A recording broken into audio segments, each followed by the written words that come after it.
Queridos amigos, queridos irmãos, as nossas saudações a todos. Com grande alegria, damos início a mais uma atividade doutrinária. Hoje, na palestra, abordaremos um tema muito interessante do Livro dos Espíritos, mais precisamente na parte terceira das leis morais, e o trecho estudado será a lei do trabalho, a necessidade do trabalho. Mas antes de darmos início ao assunto propriamente dito, vamos fazer a nossa leitura inicial do livrinho Gotas de Esperança, para já preparar mais o nosso ambiente, preparar a nossa casinha mental, nos tranquilizarmos com essas palavras de bom ânimo. E diz assim: não se preocupe com o passar do tempo. Para uns é depressa, para outros lentamente. Você o sente de uma forma ou de outra, mas ele só está subordinado aos imperativos divinos. Com alegria você não sente o peso do tempo. Por isso, imagine-se jovial e sadio. Veja-se com uma forte energia atuando em todo o seu ser, dinamizando seu corpo, mente e alma. Sinta-se invadido pelo bem-estar, pela juventude, pela vitalidade, pela vontade de viver. Para quem vive com alegria, o tempo é doce melodia. Vamos fazer a nossa prece, então? Conectando os nossos melhores pensamentos, as nossas melhores emoções, com o Pai Criador da vida, Criador do cosmo, e levando até Ele o nosso mais profundo agradecimento pela oportunidade de aqui estarmos vivos, aprendendo, vivenciando, convivendo. Bondoso Pai, nós te rogamos proteção, bom ânimo e força para continuarmos firmes nas nossas missões, fazendo o nosso melhor, hoje e sempre. Que assim seja. Então, queridos amigos, queridos irmãos, dando início aí à nossa conversa da noite de hoje, a lei do trabalho, necessidade do trabalho. Allan Kardec, no Livro dos Espíritos, lá na questão 674, pergunta à espiritualidade amiga: a necessidade do trabalho é lei da natureza? Será que o trabalho faz parte desse todo ao qual nós pertencemos? E aí vem a resposta da espiritualidade amiga. O trabalho é lei da natureza, por isso mesmo que constitui uma necessidade, e a civilização obriga o homem a trabalhar mais, porque aumenta as necessidades e os gozos. Logo, o trabalho é lei, é necessidade, é importantíssimo para o nosso desenvolvimento. E na questão 675, Kardec vai aprofundando esses questionamentos a esses celestes amigos, perguntando: por trabalho só se devem entender as ocupações materiais? Enfim, aqueles trabalhos, as atividades profissionais que só giram em torno de atividade física? E a espiritualidade responde de uma forma bem objetiva: não. O espírito trabalha assim como o corpo. E aqui vem essa passagem fabulosa que está grifado aí já na nossa tela. Toda ocupação útil é trabalho. Isso já resume muita coisa. Toda ocupação útil é trabalho. Aí entra em ação a nossa consciência, o nosso entendimento, para percebermos: o que nós estamos fazendo realmente é útil para aqueles que estão à nossa volta? É útil para alguém? É útil para mim?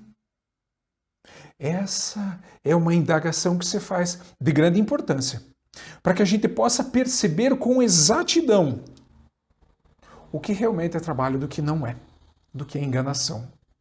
E aí a ilustração que temos ali logo abaixo, as correntes. Imaginemos uma corrente que prende um grande navio ao porto. Existirá elo menos ou mais importante na corrente? Basta que um elo se rompa para que o navio se solte. Logo, todas as atividades úteis são de grande importância. Lógico que existem atividades com mais responsabilidades e com um pouco menos de responsabilidades, mas todas elas são fundamentais. Todas elas são de importância incontestável. E continua Kardec nas suas perguntas. Por que o trabalho se impõe ao homem? Por que o trabalho se impõe ao homem? E a resposta diz lá: por ser uma consequência da sua natureza corpórea. Quer dizer, se nós não trabalharmos, nós morreremos de fome, de frio, de doenças. E continua, a expiação é ao mesmo tempo meio de aperfeiçoamento da sua inteligência. Sem o trabalho, o homem permaneceria sempre na infância quanto à inteligência. Por isso é que seu alimento, sua segurança e seu bem-estar dependem do seu trabalho e da sua atividade. Ao extremamente fraco de corpo, outorgou Deus a inteligência em compensação, mas é sempre um trabalho. Vamos dar uma olhadinha, vamos nos aprofundar um pouquinho mais nessa resposta, nesse trecho.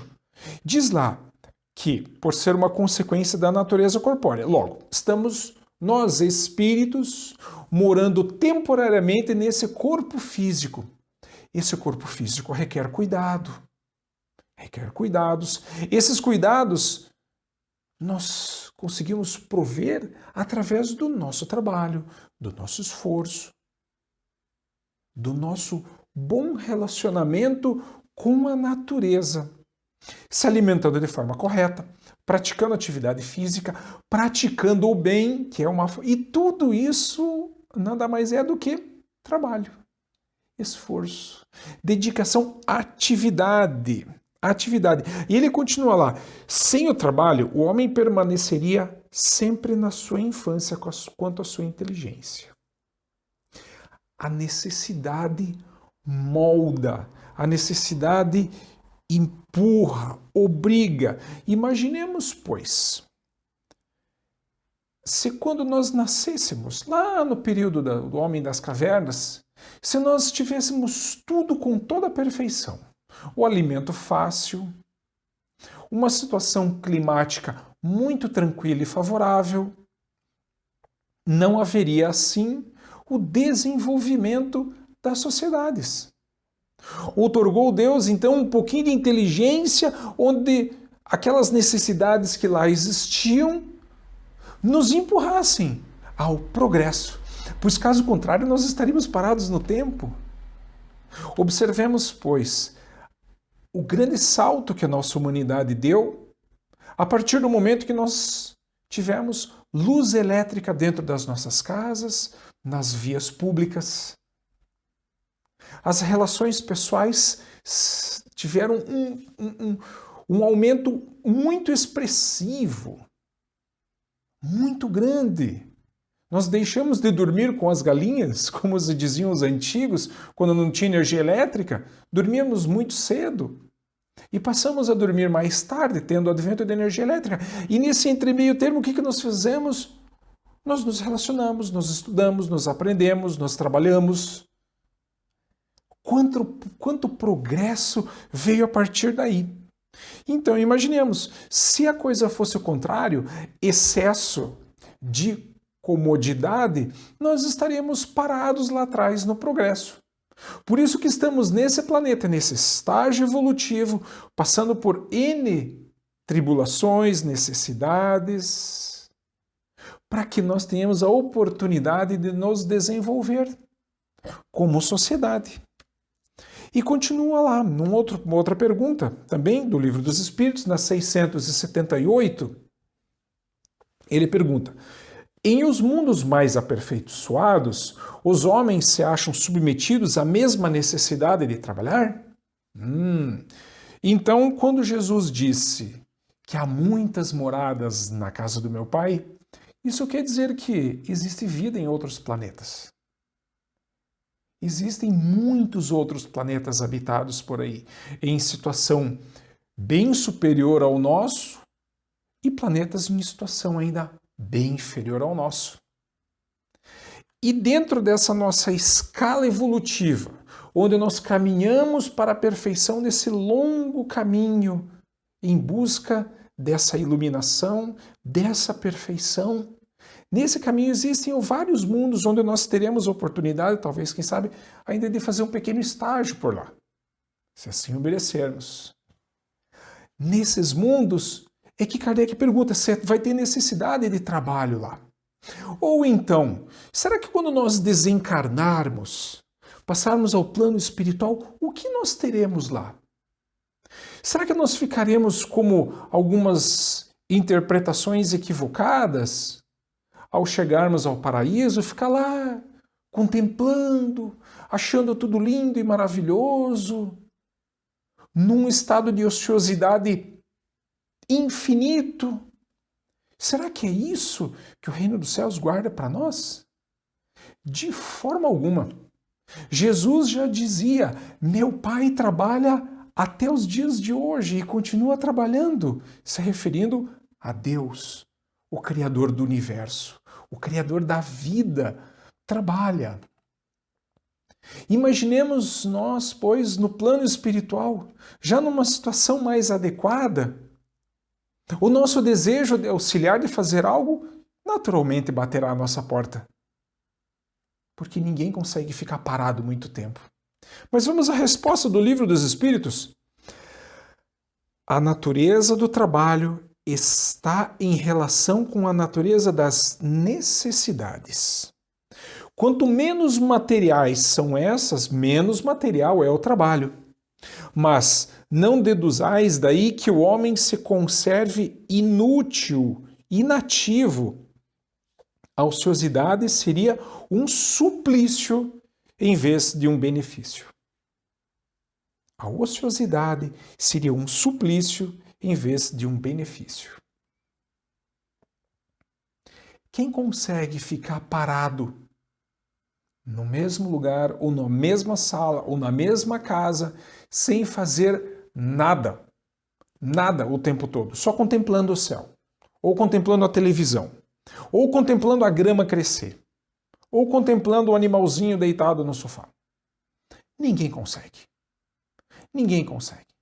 Existem algumas exceções, mas é exceção da exceção. São aquele 0,1%. De resto, meus irmãos, nós fomos feitos para trabalhar. Como sendo o que Jesus dizia, que nós somos deuses com D minúsculo, que nós somos co-criadores. Co-criadores. O Pai Celestial nos colocou num planeta com os recursos naturais. Eles estavam todos lá. Nos deu o sol, nos deu a chuva, nos deu o ar, os mares, os peixes, os animais, as riquezas minerais. E o ser humano, com a sua capacidade de entendimento, com o desenvolvimento do entendimento, da inteligência, nos trouxe ao patamar de comodidade material que nós temos nos dias de hoje. Aonde com o telefone celular nós conseguimos, através do WhatsApp, conversar com alguém que se encontra no Japão, em Londres, em Bogotá, no Alasca, instantaneamente. Mandando uma foto, mandando um vídeo. Isso tudo é obra do nosso próprio trabalho. Isso é obra daquelas pessoas que não se acomodaram e procuraram fazer coisas melhores. Isso é trabalho. Isso é trabalho. E eu, mais uma vez, grifamos essa passagem final que a ociosidade seria um suplício em vez de um benefício. A realização é a antítese disso. Quando nós realizamos algo, quando nós construímos, quando nós fazemos, isso nos traz um bem-estar esplêndido. Um bem-estar esplêndido. Falaremos mais à frente a respeito disso. Na questão 679, o mestre Lyonês pergunta: Achar-se-á isento da lei do trabalho o homem que possua bens suficientes para lhe assegurarem a existência? Resumindo a pergunta, aquele que tiver muito rico não vai mais precisar trabalhar? E a resposta, do trabalho material, talvez. Não, porém, da obrigação de tornar-se útil, conforme aos meios de que disponha, nem de aperfeiçoar a sua inteligência ou a dos outros, o que também é trabalho. Olha só, ele está dizendo ali, ó, que aperfeiçoar a inteligência ou a dos outros também é um trabalho. Aquele a quem Deus facultou a posse de bens suficientes a lhe garantirem a existência não está, é certo, constrangido a alimentar-se com o suor do seu rosto, mas tanto maior lhe é a obrigação de ser útil aos seus semelhantes, quanto mais ocasiões de praticar o bem lhe proporciona o adiantamento que lhe foi feito.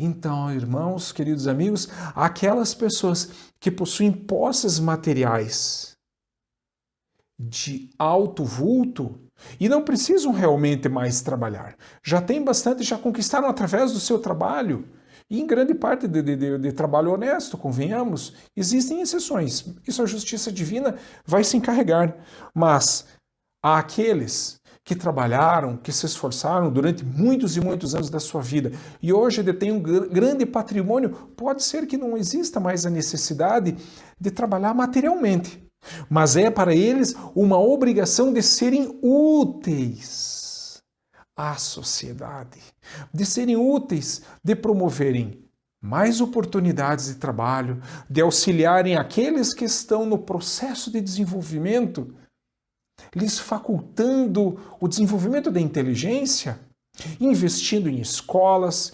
investindo talvez em abrigos também, para auxiliar aqueles que já se encontram mais idosos e passam por necessidades.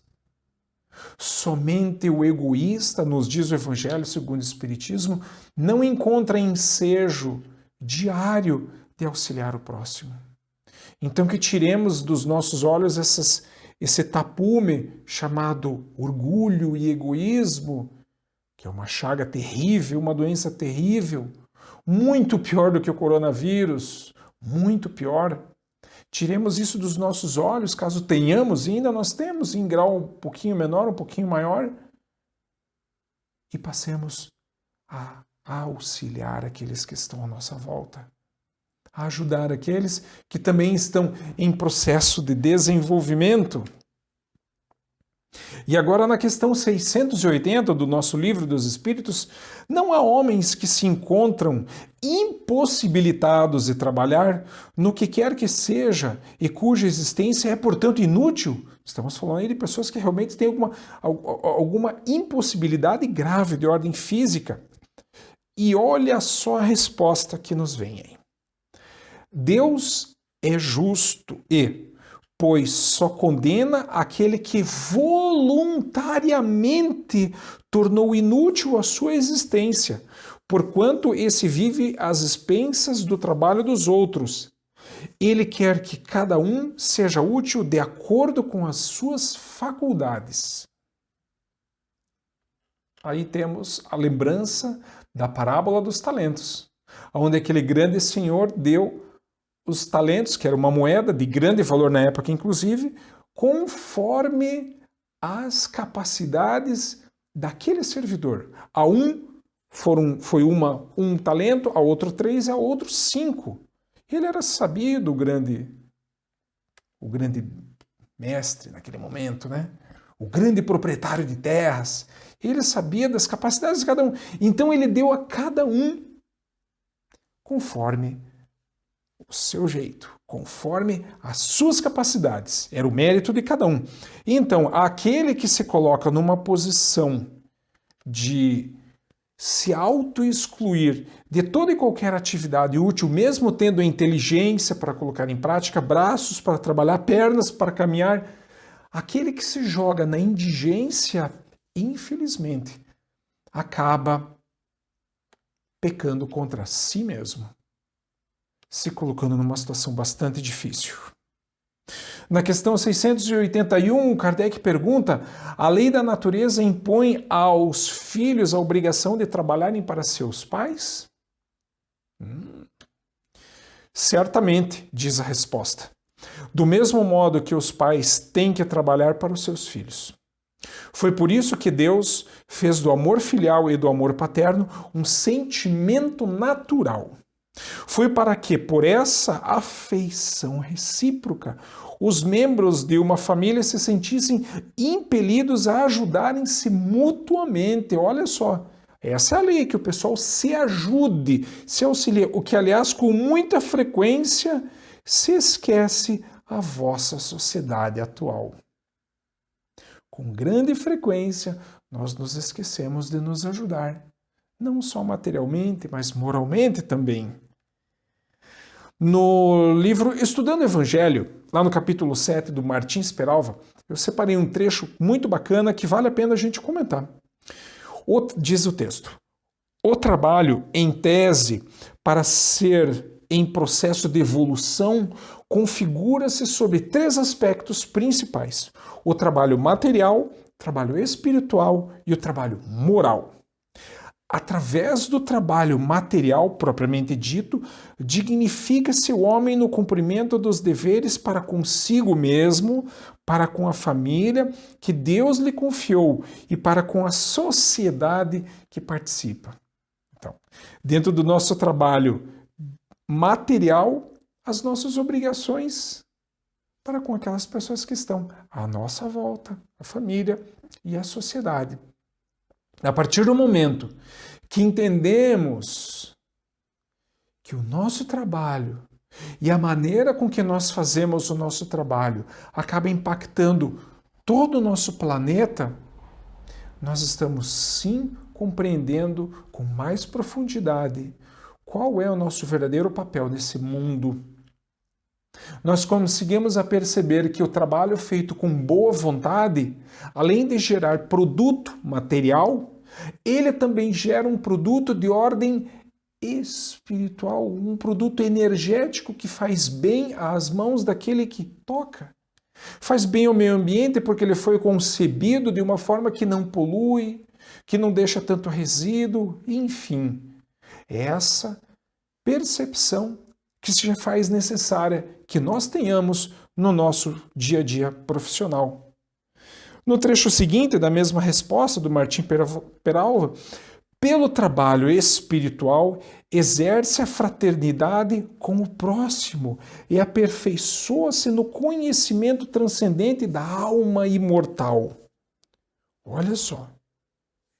No trabalho espiritual exerce-se a fraternidade. Exerce a fraternidade, é o carinho, é o cuidado, é a disposição de estender a mão. É a disposição de, como tão bem colocado por Jesus na parábola do bom samaritano, aquele que era mal visto por toda a sociedade foi justamente o que teve compaixão com o rapaz caído no chão, com o rapaz que teve todos os seus bens levados pelos ladrões e não felizes, não satisfeitos, ainda bateram no pobre infeliz, deixando ele numa situação quase na morte. Entre a vida e a morte ele ficou. Passando o bom samaritano, nesse movimento de trabalho espiritual em que ele para a viagem dele por alguns instantes, atende o rapaz, coloca o óleo sobre as feridas, coloca a coberta, coloca a roupa e leva ele até uma estalagem, onde coloca para o estalajadeiro algumas moedas para cobrir os custos e disse que se precisasse mais, ele ao voltar pagaria ao dono da estalagem. E ele continua a viagem, dá continuidade. Quantos de nós podemos nos preparar, podemos nos colocar à disposição do Mestre para sermos esses que acolhem, que auxiliam, que levam a mão, que levam carinho, enfim, algum trabalho. Muitas vezes acreditamos que devemos consertar o mundo ou salvar o mundo através de grandes atos, não é isso que Jesus nos pede. Jesus nos pede atitudes de carinho, de amor ao próximo, de cuidado, de amorosidade. E muitas vezes essas atitudes são atitudes pequenas. É um bom dia, é uma boa tarde, é um abraço sincero, é ouvidos para ouvir aquele que passa por necessidade. São atitudes pequenas visualmente, mas que no campo moral, no campo espiritual, fazem uma diferença maravilhosa para aquele que precisa. E diz o nosso amigo Martins Peralva no seu livro: no campo da atividade moral, lutará simultaneamente por adquirir qualidades elevadas, ou, se for o caso, por sublimar aquelas com que já se sente aquinhoado. Então, é o desenvolvimento espiritual através do trabalho, nosso trabalho moral, porque é trabalho, é esforço onde nós vamos lapidando, aprimorando as nossas qualidades. E nós nos perguntamos, será que nós não temos nenhuma qualidade que possa ser aprimorada? Será que nós não podemos ser, no dia de amanhã, um pouquinho melhor do que fomos no dia de ontem? Será que nós não conseguimos subir mais um pequeno degrauzinho e diariamente mais um, e assim durante toda a nossa caminhada? Eu tenho a certeza absoluta que sim, que nós podemos. Então cabe a cada um de nós esse esforço, esse trabalho diário de nos instruirmos para oferecermos à nossa coletividade, no micro e no macrocosmo, o que nós temos de melhor.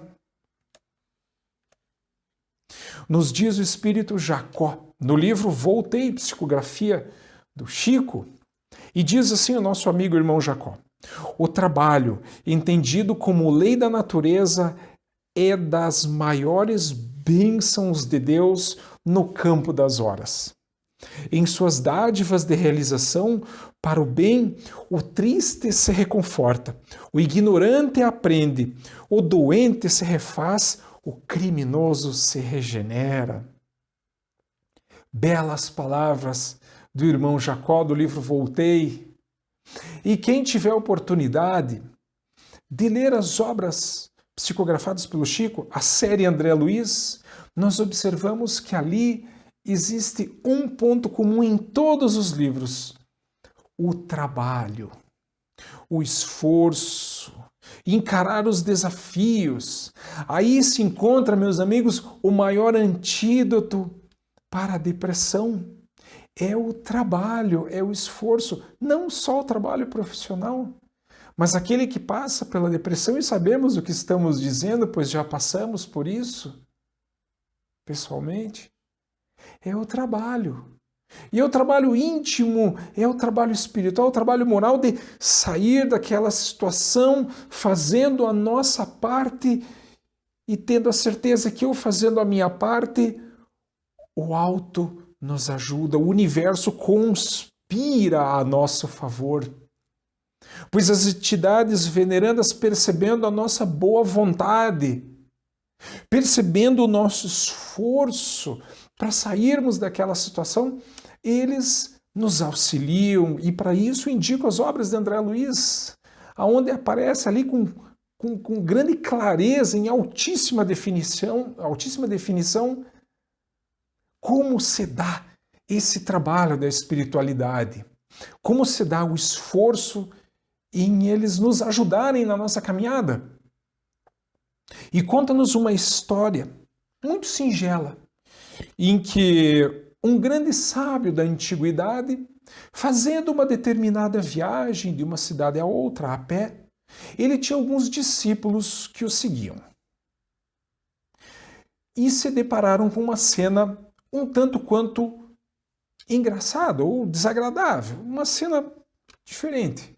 Lá estava uma carroça atolada no barro e o carroceiro se encontrava ajoelhado, rezando a Deus, pedindo que alguém lhe ajudasse. Eles passaram, olharam aquela situação e continuaram a caminhada. Algumas horas à frente, encontraram outra situação semelhante. Outra carroça atolada, o carroceiro reclamando, fazendo aquele maior escarcéu, reclamando, xingando, brigando e tentando tirar a carroça de toda forma do atoleiro. Então aquele mestre olha para os discípulos e diz: vamos ajudá-lo a tirar a carroça de lá. E de fato eles ajudam e desatolam a carroça lá do atoleiro. Passado mais alguns minutinhos de caminhada, os apóstolos começam a se perguntar, os discípulos começam a se perguntar: puxa vida, mas está meio estranho esse negócio. Foram até esse mestre e perguntaram a ele: mestre, nos esclareça a situação. O primeiro que estava ajoelhado, rogando, pedindo a Deus por ajuda para tirar a carroça do atoleiro, nós passamos e não fizemos nada. Já o segundo, que pronunciava palavras até desagradáveis, nós paramos para ajudar. Qual seria a lógica nisso? E então o mestre respondeu: nós ajudamos aquele que estava se ajudando. Nós ajudamos aquele que estava fazendo a parte que lhe cabia. O outro simplesmente queria que a divindade, queria que Deus resolvesse todos os seus problemas. E não colocava nenhum esforço pessoal naquilo ali. Essa história ilustra muito bem, meus irmãos, meus amigos, qual é o nosso papel diante das dificuldades. Qual é o nosso papel diante de todas as situações que nos acercam? Nós entregamos para os outros, nós terceirizamos ou nós fazemos? Se nós pedimos auxílio de Deus diante das dificuldades e dos desafios que nós temos à frente, façamos a nossa parte. Pois se nós não fizermos, o alto também não fará. Isso é até energético. Porque quando nós fazemos a nossa parte, nós passamos a vibrar positivamente. Nós passamos a emitir uma energia que contagia aqueles que estão à volta, porque é a energia do bom ânimo. E existe mais uma passagem pequena aqui pela frente do livro Reportagens Além Túmulo, também do Chico, e diz a respeito do trabalho: é o guia na descoberta de nossas possibilidades divinas, no processo evolutivo do aperfeiçoamento universal.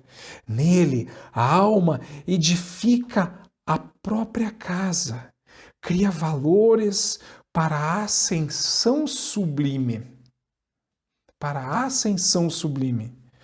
É o guia na descoberta das nossas possibilidades divinas, porque nós temos possibilidades divinas dentro do nosso ser.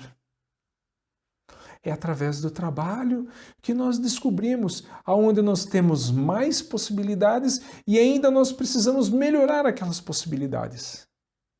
Felizmente, nós temos ao nosso dispor várias encarnações ainda pela frente, inúmeras, para continuarmos o nosso processo evolutivo, que se dá através do esforço, do trabalho, da dedicação de cada um de nós diante do que o Cristo nos chama diariamente, que é para o trabalho. Já chegamos ao fim das nossas palavras para a noite de hoje. Gostaríamos de agradecer a todos pela oportunidade do trabalho, agradecer a todos que nos ouvem, que nos permitiram adentrar os vossos lares, levando essa singela e despretensiosa mensagem, essa despretensiosa reflexão, baseado na lei do Cristo, que é a lei de amor, de justiça e de caridade, amparado pela nossa maravilhosa doutrina espírita. Muito obrigado a todos, que a paz do nosso Mestre Jesus sempre encontre o nosso coração aberto, que o nosso espírito esteja sempre aberto a essas emanações tão dulcificantes que Jesus envia a todos nós quando nós pedimos nas nossas preces. Que Jesus esteja nas nossas casas, nas nossas residências, no nosso mundo íntimo, mas principalmente nas nossas mãos, através das nossas atividades banhadas de justiça, de fraternidade e de amorosidade. Pela atenção de todos, o nosso muito obrigado e até a próxima oportunidade.